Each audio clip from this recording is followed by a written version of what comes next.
This is Changemakers with Katie Gore, finding the right solutions for the affordable housing community. This week's Changemaker is Marietta Rodriguez, the president and CEO of NeighborWorks America, a congressionally chartered nonprofit creating opportunities for people to live in affordable homes. In more than 2 decades with NeighborWorks, Marietta has expanded its home ownership programs and increased the capacity of its network, which includes more than 250 groups across the country. Marietta, welcome to the podcast. Katie, thank you so much for having me. I'm really happy to be here. Thanks so much for taking the time and telling us more about what you're doing. Why don't we start by how you first came across NeighborWorks? Well, thank you for asking me that. My journey into affordable housing and community development was one, frankly, that I stumbled upon with the help of my late father. So I was pretty fresh out of college. I was working and living in my hometown of Santa Fe, New Mexico, which is a pretty high cost real estate market, living with my parents and working for the Girl Scouts. And my father said, you need to look into buying a home, because if you don't, you're just going to waste your money on frivolous things like shoes. And I thought it was ridiculous. I said, what are you talking about? I can't afford to buy a house here.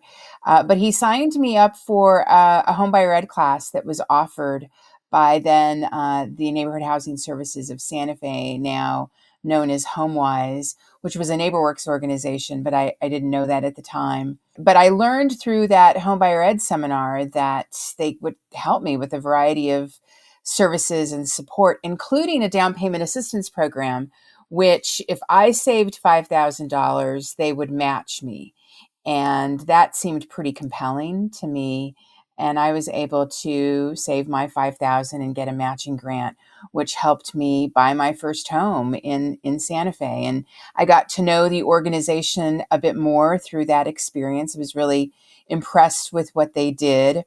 And because one of the tenets of the NeighborWorks network is that residents and community members have a say in what goes on in their community, I was asked to join their board of directors, and I was one of the youngest board members that they had at the time, but as a recipient of one of their services, and contributed a pretty significant voice to the way they offer services. So I was on their board for several years, and then they lured me to come work for them and stand up a portion of their homeownership program and services, some of their housing counseling services. And I worked for them for several years. And then I learned that there was this national organization, NeighborWorks America, that supported organizations just like the one in my hometown. And so I moved into a role at the regional office in Denver, Colorado. I was in Santa Fe, and I moved into a regional office in Denver, Colorado. Worked there for about 10 years, helping the Rocky Mountain states with their homeownership outreach services. And then I moved into a national homeownership role, which took me to Washington, D.C. And through a series of events, had the opportunity to become NeighborWorks CEO. And it's a great honor to serve this organization in that capacity. What a great progression for you personally and professionally, and such wise words of your father. Do you think that he realized that it would have been such an amazing step for you as a wannabe new homeowner to now president and CEO of an organization that does just that? You know, he was a very smart man. He's unfortunately no longer with us, and I do regret that he wasn't able to see that. But I think that he would have been incredibly honored and just really happy that I was able to serve. He was a big proponent of public service himself, and serving the community in this way, making sure that particularly communities of color, Black and brown families and individuals have opportunities to pursue safe, decent, affordable housing would have made him very happy, I think. Well, and think about the legacy now that he has not just impacted your life, but then it has rippled to how many more people's lives. What a beautiful wisdom and investment that he just seed planted, didn't he? That's right. That's right. So, switching now to NeighborWorks, some may know you more of a community development organization. Others may describe you as an affordable housing one. I'm not really sure there's a wrong answer there. Both of them are very applicable here. But how would you describe who you guys are and what you're doing or what your roles are? Yeah, that's such a great question because depending on how you interact with us, that your first interaction with NeighborWorks usually defines how you think of us. I like to take us back to our story of origin. We were created in the late 70s by Congress. They were looking for models in which to fight disinvestment, frankly, in urban neighborhoods, how to fight trends of redlining, and how they could implement strategies around the Community Reinvestment Act. And they came up and they hired a team of people to look across the country and look for models. And there was a model in Pittsburgh, Pennsylvania, where a community group was formed by a resident by the name of Dorothy Mae Richardson. She and her neighbors were frustrated that they could not access loans to repair their homes, get new roofs, get new furnaces. And so they brought city leaders together as well as banking leaders around a table and said, you need to help us. And they convinced them to invest in a revolving loan fund that they managed. And from that emerged a nonprofit. That model in the early days of NeighborWorks was replicated. We helped create organizations where communities invited us in.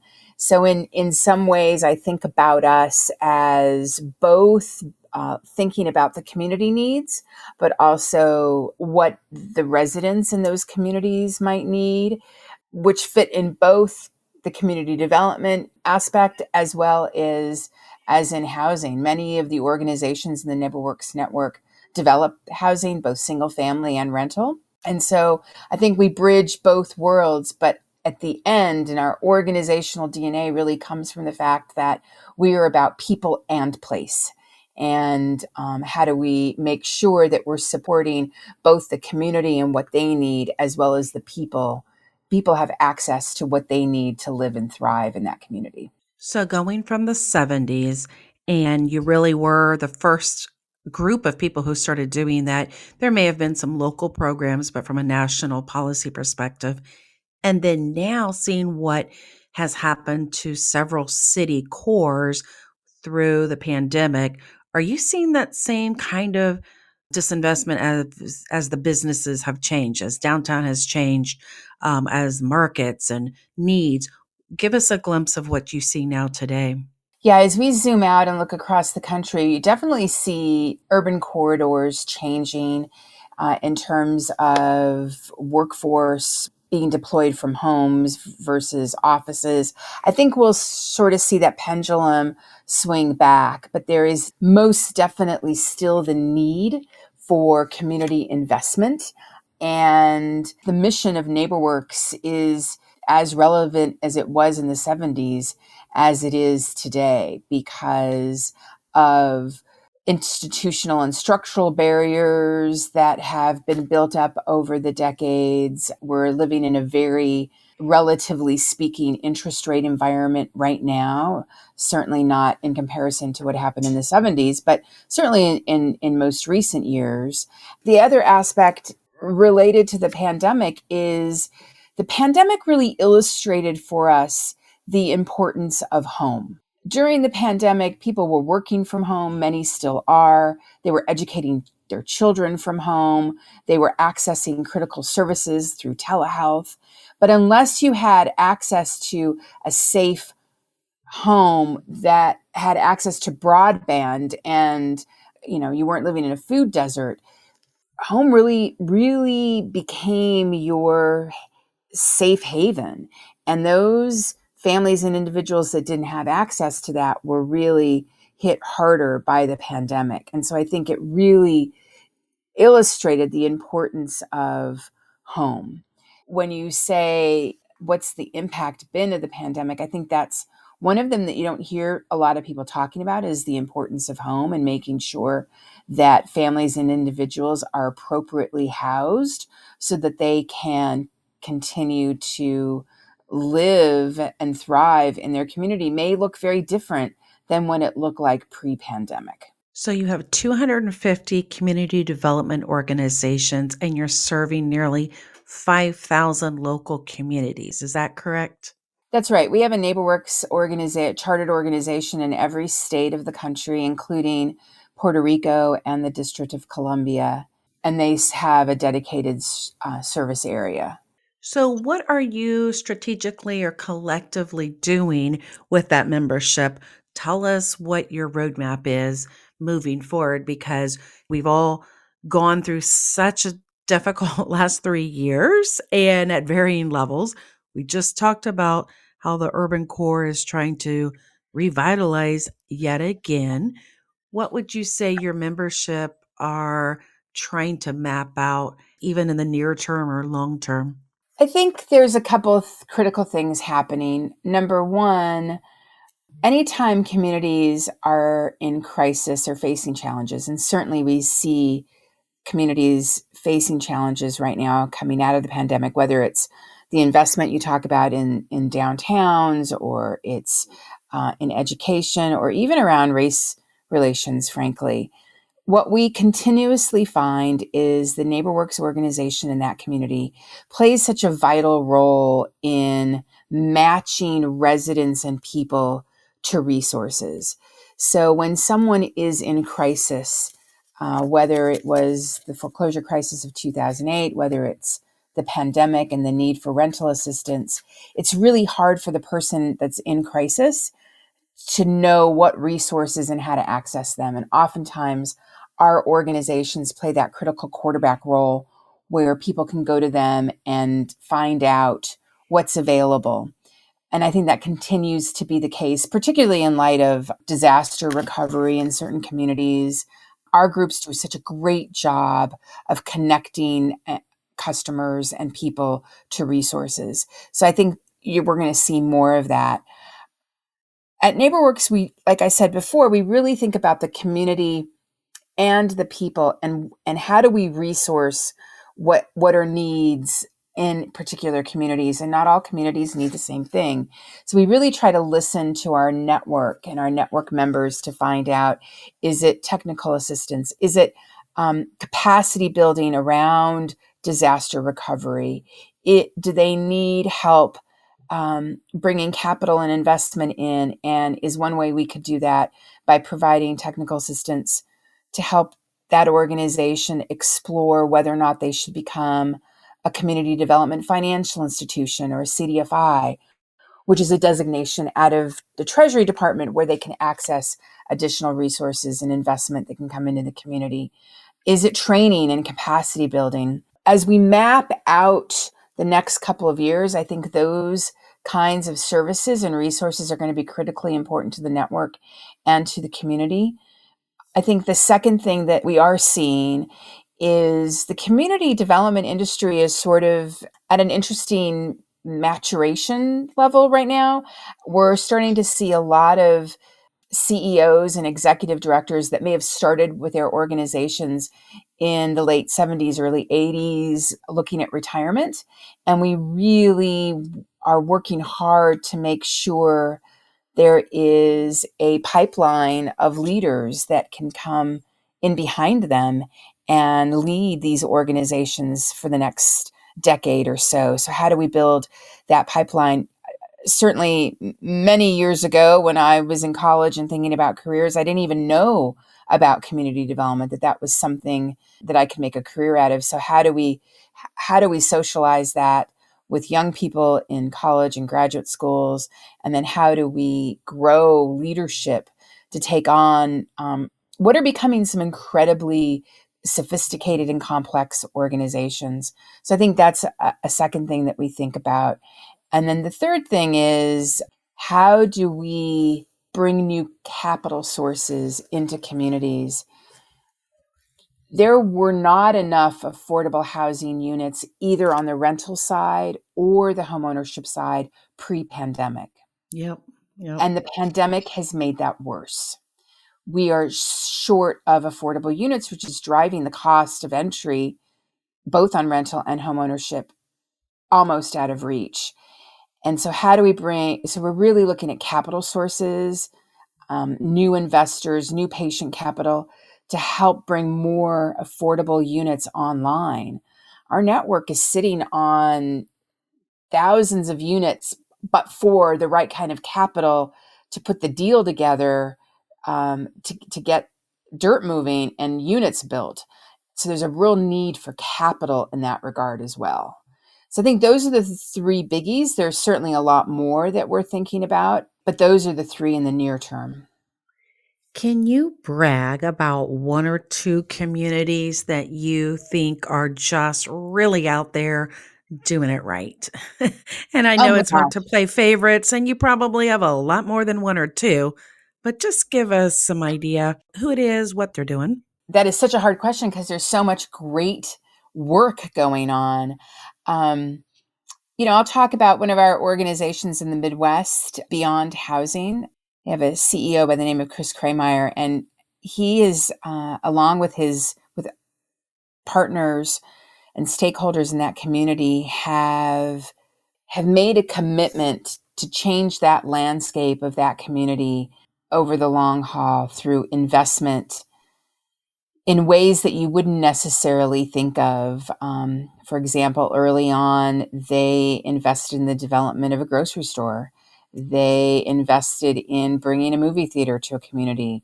Um, but they need a lot of partners to come together. And certainly that community has faced its own set of race relations. So he's been able to pull together a group of stakeholders around a common vision called Once and for All. Um, and it really harkens back to the early days of of NeighborWorks origin, about how people in place includes and must include the collaboration and coordination of many stakeholders across many pillars in that community. It means people working on affordable housing need to work with schools and the education systems, need to work with the food providers, need to work with hospitals and healthcare, and together come together paired with a single vision. And it takes a tremendous amount of buy-in and work around the community to build that collective vision, but it can be incredibly transformative. So I would say that what we call comprehensive community development that looks across the community and across industries is something that many of our organizations are creating a tremendous impact in their communities. So I would talk about St. Louis in that regard. We have organizations who are doubling down on wealth creation for communities of color, particularly Black and Brown communities. We see that in Atlanta through our organization, ANDP, where they're working across the financial services sector to bring different kinds of products and development online, particularly for communities of color. We have organizations that are working with special purpose grant programs with their financial partners to incentivize homeownership in predominantly community census tracts with people of color. There's a lot of that work going on.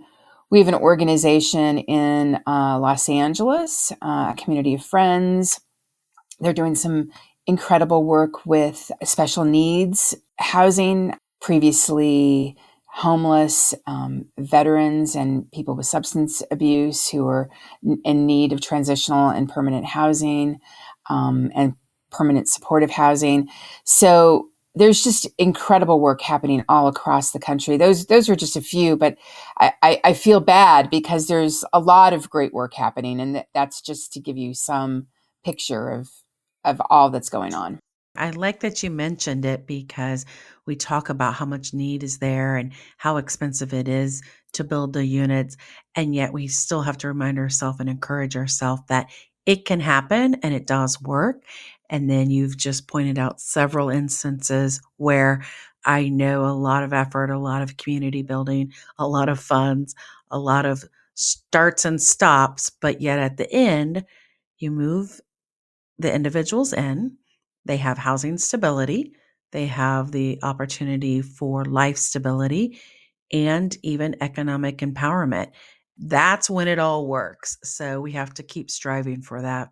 Absolutely. And we have to continue to tease out these success stories. I think we sometimes um, in the media and other places can really become overwhelmed with how bad it is or with the challenges, but there's incredible impactful work going on in our communities, and we need to tease those stories out, give them air, socialize them, and try to replicate them to the degree that they're replicable.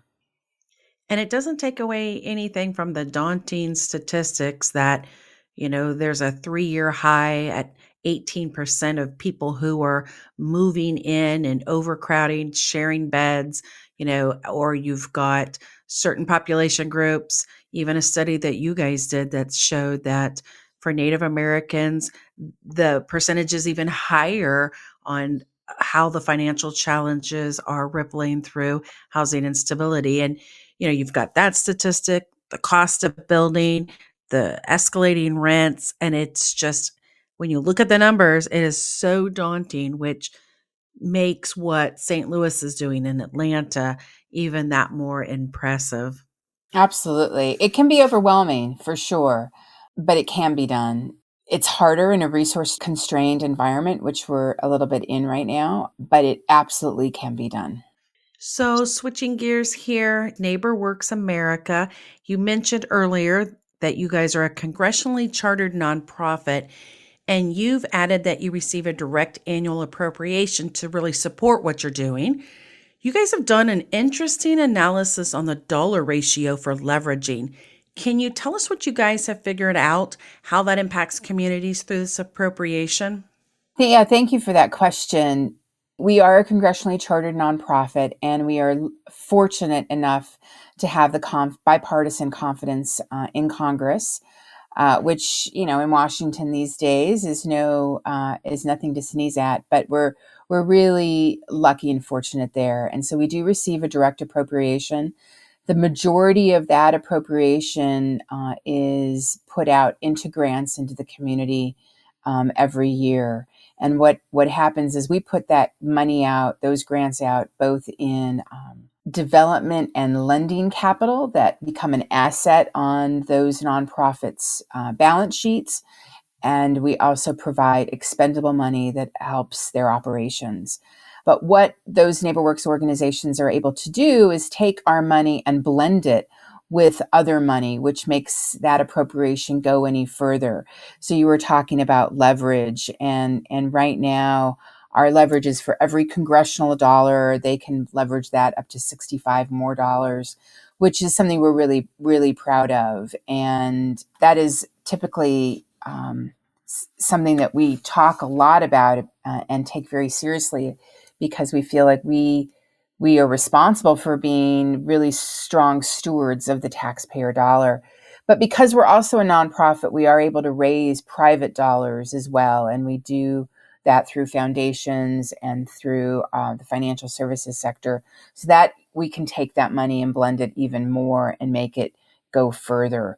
While we do pass through a big chunk of grants, some of the grants that we put out are also very strategic and are trying to promote or even test or innovate certain programs or services. Like there's something that's working in one organization. What if we pilot it in a couple of other locations and test to see if it works? And then if it does, we can replicate it more broadly. So that's another thing we do. We test and we innovate with the lessons learned that we're getting through intelligence from those NeighborWorks organizations that are working on the ground every day. Speaking of testing and innovation, I saw one of the collaboratives that you guys are doing is called stophomescams.org. And that used to not be on the menu of offerings when it comes to affordable housing. But obviously, where there is money and where there is needs, you seem to see people take advantage in vulnerable moments. So this is obviously now on the menu and has to be dealt with. I'm encouraged to hear more about this. Oh my gosh, Katie, one thing we learned in the foreclosure crisis is there's no good crisis and response that isn't ripe for some sort of scam activity. And Hmm. that's certainly been true during COVID, during the government response to COVID. So we've seen a proliferation of eviction scams, mortgage foreclosure scams, and typically they seem very credible. It's very hard for a layperson, again, who's in the middle of a health crisis or a financial crisis, to determine if it's real or not. We see scammers spoofing government logos, spoofing what look like IRS checks. So it's really important that we get the word out that there are scams out there, and people really need to do some investigative work before they sign anything. So we do have a website, stophomescams.org, and there we list the signs of a scam. For example, you shouldn't have to pay for legal representation right out of the bat. There are other warning signs we have so that folks can make sure that they're safeguarding their finances. Rental scams right now are particularly prevalent, where a scammer who has no relation to the property or to the owner advertises the rental ads and asks for money up front to hold a deposit to let you visit the property. And you don't need to pay to visit a property, to view a property. We're also, because a lot of the pandemic eviction protections are starting to cycle off and burn off, we're starting to see many more eviction scams. And so people are being exposed to more of that activity. But certainly people that are facing housing insecurity are particularly vulnerable. So we would encourage folks to take a look at that website, report any activity to your state's attorney general and or the FTC. We have been feeding information to the federal enforcement agencies as we get information that comes in through the websites. But anything that's trying to get a security deposit or a rental for a property you've never seen, or if the teaser rate seems really low in comparison to what you've seen in other rentals in the area, or the picture doesn't match the address, just a little bit of investigation can really go a long way to protect yourself. I'll save my editorials, but it does take a different kind of person to scam somebody who's in need on fixed incomes, limited incomes. Like it's just, really any income, but it's just terrible that people are trying to take advantage and scam people in this way. It's terrible, and I would agree with you. There's a special place for people like that. Well, I'm glad what you're doing because this is filling a gap that I've not seen a lot of people be, as proactive about. So I'll make sure and we highlight that and spread it around our networks as well, because this is the last thing people who are wanting and desperately trying to find housing. It's the last thing they need is to get caught up in false security deposits or false pay up front types of things. I think a rule of thumb, and each of us are looking at what can be done in different housing circles, but if you're having to pay, that's the first warning sign, Right, right? right. And if Yep. it sounds too good to be true, it probably is. Mm-hmm. Yep. So, question now about the shared equity. We've talked about stop home scams. Now you've got like so many I want to go through here, but let's talk about the shared equity housing initiative. Sure. We received some special funding from Congress to promote shared equity models. And so, first, let me just share a little bit about what falls into or what is shared equity. Shared equity housing can come in a lot of different forms, but its overall intent is to create lasting affordability while also building wealth for people with limited incomes that really ensure that the unit stays affordable for some time. So shared equity can come in a lot of forms. For example, the home could be held in trust where the land is passed on to another affordable owner, you could have part of the proceeds of once the home is sold go into a trust fund, and you share the appreciation gains. There's a lot of different ways a shared equity model can work. So we're testing and innovating around a couple of different models. Typically, not always, but typically, shared equity strategy works on either ends of the affordability spectrum, where you have there's a lot of affordability, which we don't have a lot right now, but it can help boost interest and build demand if you can hold some of the equity back and sell at a really below market rate if you're trying to build demand in a particular community. Or it can also, on the very, very expensive side of the equation, you can make it more affordable by holding some of that value in trust and passing it on more affordably that way. So it can work on either end. We are seeing some exciting innovations happening in different markets around shared equity models. We just recently published a white paper on some of those strategies. You can find that on our website, NeighborWorks.org. It's right on the homepage right now. So if folks are interested in shared equity models, that might be a resource. Another innovative concept that I see you guys are exploring is manufactured housing. And it's starting to get some more traction in the industry as people are, just really exploring every opportunity here to increase supply. What are some of the insights there? I'm so glad that it is getting traction, as you say. The stigma and the attitudes around manufactured housing are changing, and we're really trying to capitalize on that momentum.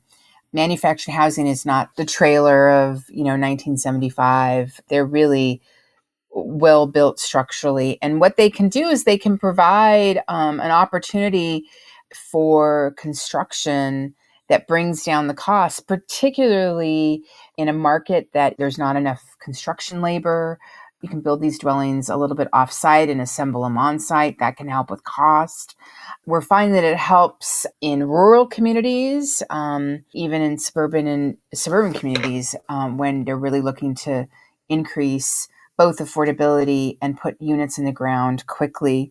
That's one thing. I think the other thing that we're seeing is a real change in the financial service industry about their willingness to finance both the development of more manufactured housing sites and the mortgages. If we can get them on a permanent location, and they can be financed very much like a stick-built house, and that's a huge innovation that I think we want to make sure we continue to see mortgages and banks' willingness to finance these kinds of purchases. We're also seeing some shared equity in the manufactured housing space innovation, so the two cross over. We work really closely with an organization, Resident Owned Communities USA, or ROC USA, where that organization helps residents of more traditional mobile home parks purchase the land that their homes sit on so they can self-manage and are not subject to an owner, and also provide some financing to update those homes. So there's some innovation even happening on that side as well. You've mentioned a couple of times rural communities. What are you guys doing, or what are your affiliates doing in those areas? We have many organizations that work across rural America, including some on tribal lands, and their needs are very vast. Connection to broadband is a huge issue, particularly coming out of the pandemic. Inventory, but particularly on the affordable rental side, as well as on the homeownership side. So we have organizations that are active and in development in rural markets. In most cases, probably I would say it's how community services are bridged together, sort of that cross-sector collaboration that I talked about before, has been really key. Rural communities face unique challenges. In some cases, they are facing the same or worse obstacles in attaining capital investment to get some of these units in the ground. We are working hard to try to get new products, new investment in rural communities. How can we leverage I've spoken about it before, but how can we leverage some of our community development financial institution capital or CDFIs and bring new investment and new economic development into these communities? There was a piece written in the Nonprofit Quarterly where you highlighted what we needed to do to really turn the tide to start stabilizing the economy, bridging health gaps, education gaps, just all of these pieces, all linked to housing. And you really put an emphasis, and you've mentioned it here on this podcast, but in that article, you were talking about the public and private partnerships, which isn't obvious. And so many communities seek to do that, but not all of them have the access to do that. Just kind of speak to how NeighborWorks provides some of those technical assistance alliances, or how you're able to build capacity to accomplish all the other things we want to see related to the economy and health and education. So Sure. just kind of like talk to us philosophically about some of this. On a strategic level, in any community, you have all these different pieces and industries working to advance their particular mission: strong education systems, strong, affordable, accessible healthcare. Same with housing, decent, affordable, accessible housing. And sometimes, without intention, those industries can work at cross purposes. And so we really feel strongly that communities need to take a step back, take a comprehensive view of all those industries and how they can work together collaboratively with all the players and parts, and how they can share the responsibility to pull together a comprehensive plan that leverages each other's strengths and resources. There aren't enough resources in any community, but perhaps if they can come together, they can put together a pool that meets the needs, and that they can go further. So, in terms of technical assistance, we will often help our organizations convene those players around the table for a true community conversation. We can sometimes bring in speakers from other parts of the country to talk about how they did it, what some of the pitfalls they learned. We can help organizations work with the residents in their community. We believe so strongly that the resident voice must be elevated and taken into account in all of these conversations. We have a whole set of services on how to develop that resident voice and the resident leadership so that they feel comfortable sitting around the table with policymakers and can get their voice heard and taken into consideration. So that's a set of services and programs that we offer. And then in some cases, we'll have a funder or an investor say, we're really interested in this particular market, but we don't know what's needed. So again, we'll work as a convener to help coordinate the conversation. So those are some of the things that we do to help break through those institutional silos that exist in every community. It's hard work. You have to build a lot of consensus, and there has to be, at some level, political will to do that. But once you see it working, it's hard to unsee it. And if you can get momentum built, naysayers sometimes will come along. Some success will breed more success and more investment. So that's our hope, and that's the thread that we try to pull forward for communities. You are the primary spokesperson for NeighborWorks America, obviously, and you have been featured and really taken the microphone in front of a numerous audiences, from CNN to Fox to CBS, AB, all of the letters, the Wall Street Journal, New York Times. So if you were given the microphone, what is it that you absolutely tell yourself that you just have to say? I would say NeighborWorks America and the NeighborWorks Network and all of our pieces and parts are an incredibly strong institution across this country that is working very hard to ensure that people have access to safe and decent, affordable homes. And while we are incredibly fortunate to receive a congressional appropriation and we make those dollars go as far as we can, the need is so tremendous. And I know that we can do so much more. Last year, the network helped create 25,000 new homeowners. Imagine if we had more resources. Imagine if what difference we could make. And so I believe strongly in the work that is happening in communities, and I just wish we could resource them even more deeply, because I know the need is out there, and I know that we have the boots on the ground that can deliver and are delivering every single day for the people that live in those communities. Well, you have the results for sure. And imagine if you didn't have to turn anybody away. So we're right there Exactly. with you. Yes, exactly. Imagine if we advanced our mission so much that we were out of business because there just was no more need. hmm Marietta, thank you so much for your time and reviewing all the great things that NeighborWorks is doing.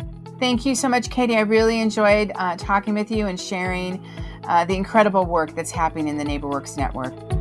Thanks for listening to Changemakers with Katie Gore. To find out more about Katie, go to quadel.com. That's QUADEL.com. This has been a production of Forbes Books Radio.